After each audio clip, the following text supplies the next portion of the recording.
Hi, good morning. My name is Jeremy Pierce, operations for the Picket Fire. This will be the update for the morning operations.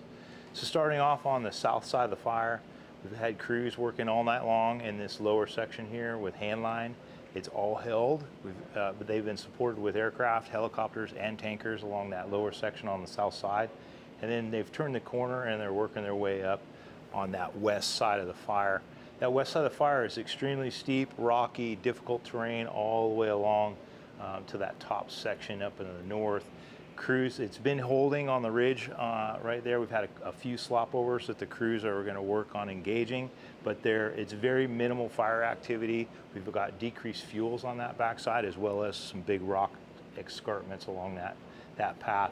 Very difficult for our dozers to get in there, and we've made some way on this lower section, but this middle section on the north side has been really difficult for our dozers to work. So we'll be supporting them with aircraft as soon as our air clears, which should be shortly. Coming around the north, up over into this far north part where we round the corner, up just over Three Peaks. Three Peaks is our area we're concentrating on right now. In this Three Peaks area, which is right in this area and over in this area, we've had fire that has slopped down across our dozer line.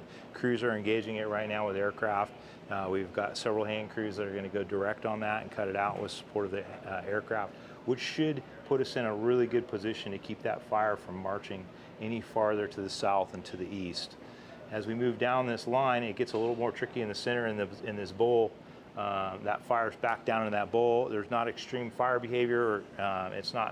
You won't see any large fire growth there. It's just a backing fire down into that canyon. And as it backs into that canyon, we're going to check it up with aircraft. We've got a dozer line that's made us all the way down Rattlesnake Ridge, which is this area right here, which will keep it out of our communities.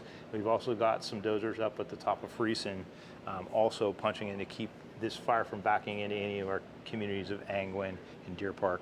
So far, although the fire was very aggressive yesterday and it put up a large column, and it did scare a lot of folks, and we did put some evacuations in place, and we're going to continue with those evacuations. But today the fire is a much different fire. We do have aircraft and crews in place, and we're hoping to keep it in check during the heat of the day.